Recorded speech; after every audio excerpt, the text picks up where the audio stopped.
გამარჯობა და დღეს 11 ივლისია. თქვენ უსმენთ UFC-ს დღის ახალ ამბებს. გამოიწერეთ არხი და დავიწყოთ. კაიო ბორალიომ გაგვიმხილა შოკის მომგვრელი ჭორი. თითქოს შესაძლოა ხამზატ ჩიმაევი UFC 319-ზე გამარჯვების შემდეგ სპორტიდან წავიდეს. სადღაც მოვისმინე თუ როგორ ამბობს ზოგი ადამიანი, თუ ის ქამარს მოიგებს, შესაძლოა პენსიაზე გავიდეს. მას ჯანმრთელობასთან პრობლემები აქვს და დიდი ზეწოლა საკუთარ ქვეყანაშიც. ფული უკვე საკმარისად აქვს, მის ადგილზე მე ზუსტად იმავეს გავაკეთებდი. მერაბ დვალიშვილი ლას-ვეგასში შეხვდა ჰანტერ კემბელს და მასთან ერთად შემდეგი ბრძოლის საკითხები განიხილა. ქართველმა მებრძოლმა UFC-ს კომერციულ დირექტორთან ვახშამზე ისაუბრა საკუთარ მომავალზე. შესანიშნავი ვახშამი ბოსთან, უთხარი რომ რაც შეიძლება მალე მინდოდა მებრძოლა. წერს მერაბი. ალექს ვოლკანოვსკი ევლოევთან ბრძოლაზე. ჯერ არც ერთ მებრძოლს არ წაურთმევია მისთვის დაუმარცხებლის სტატუსი. ალექსანდრ ვოლკანოვსკის შემდეგი მეტოქე გაირკვევა მოვსარ ევლოევსა და არონ პიკოს შორის გამართული ბრძოლით. UFC-ს ქვემსუბუქი წონის ჩემპიონი იმედოვნებს, რომ დაუმარცხებელი რუსი სპორტსმენი მოიგებს ამ დაპირისპირებას. ჩემი მიზანი უბრალოდ ბრძოლაა, მეტი არაფერი, მაგრამ რეალურად აქ ბევრი ფაქტორი მოქმედებს. Pay-per-view გაყიდვები, რამდენად ცნობილი ხარ, როგორ გამოგდის ყურადღების მიქცევა და აჟიოტაჟი, რამდენი ფინიში და გამარჯვება გაქვს და სხვა. ეს ყველამ კარგად ვიცით. ამიტომაც ვამბობ ხოლმე, მზად ვარ ნებისმიერთან ვიჩხუბო, მაგრამ თუ მკითხავთ, ვისთან მირჩევნია ყველაზე მეტად ორთაბრძოლა, ალბათ ეს მოვსარი იქნებოდა. მან ეს ნამდვილად დაიმსახურა. ის ჯერ კიდევ დაუმარცხებელია. ბოლოს სწორედ დაუმარცხებელ მებრძოლთან წავაგე, ასე რომ დღემდე არც ერთისთვის არ წამირთმევია ნოლიანი კარიერაში. ეს კიდევ ერთი მიზეზია, რატომაც მინდა მასთან ბრძოლა, ამბობს ვოლკანოვსკი. დანა უაიტმა დაასახელა სასურველი მთავარი ბრძოლა UFC-ს ღონისძიებისთვის, რომელიც თეთრ სახლში შეიძლება გაიმართოს.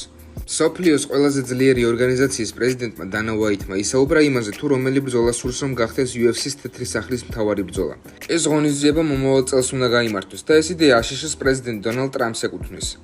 ჯონ ჯონსი დაბრუნდა სატესტო პროგრამაში. მნიშვნელობა არ აქვს დაბრუნდება თუ არა კიდევ ვინმე სხვაც. ჩვენ მაინც საოცარ ქართს შევქმნით. მაგრამ ჩემი საოცნებო ბრძოლა, როგორც მთავარი ღონისძიება, ტომას პინალი ჯონ ჯონსის წინააღმდეგ იქნებოდა.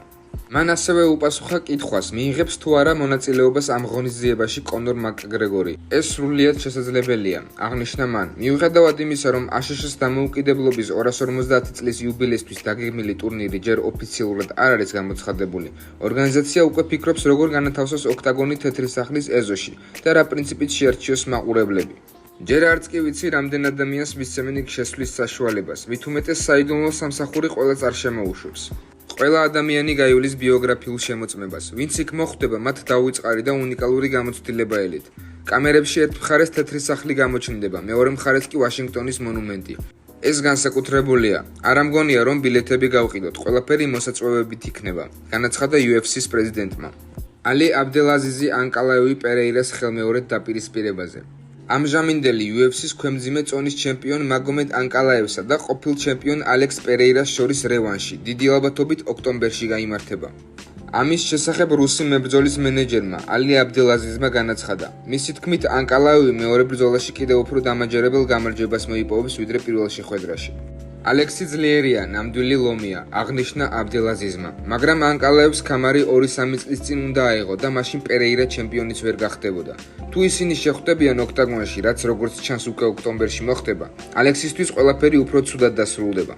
დიახ, ის ნამდვილი მებრძოლია, მაგრამ მაგომედს ახლა რწმენა და თავდაჯერება უფრო მეტად აქვს. მან იცის, რომ პერეირა შთამბეჭდავად გამოიყურებოდა მაშინ, როცა მოწინააღმდეგეებს ანოკაუტებდა. მაგრამ მათი უმეტესობა სუსტი იყო სტრაიკინგში. ანკალაევი კი ბალანსირებულად ძლიერია როგორც სტრაიკინგში, ისე ჭიდაობაში. შეიძლება ითქვას, უფრო სტრაიკერია ვიდრე მოჭიდავე. ბოლო ბრძოლაში მან ალექსი შეაბარბაცა, პერეირამ კი მაგომედს ვერაფერი მოუფიქრა. თანაც ალექსი უკვე 38 წლისაა. დიახ, ის დიდებულია, მაგრამ ახლა ანკალაევის ეპოქაა. მაქს ჰოლოვეის არ ესმის, თუ რატომ არ ხსნიან მას ქვესაშუალო წონის რეიტინგიდან. არ ვიცი, რას ფიქრობენ, როცა ისევ ნომერ პირველი პრეტენდენტის სტატუსი დამიტოვეს იქ. ქვემსუბუქში აღარ დავბრუნდები, ეს უკვე გადავწყვიტე. სისულელია და საერთოდ ვერ ხვდები ამას. დღეისათვის ეს იყო. გამოიწერე არხი და დაგვიწერე კომენტარებში კითხვები, რომელზე პასუხსაც ერთ კვირაში ლაივის საშუალებით გავცემ. წარმატებულ დღეს გისურვებთ.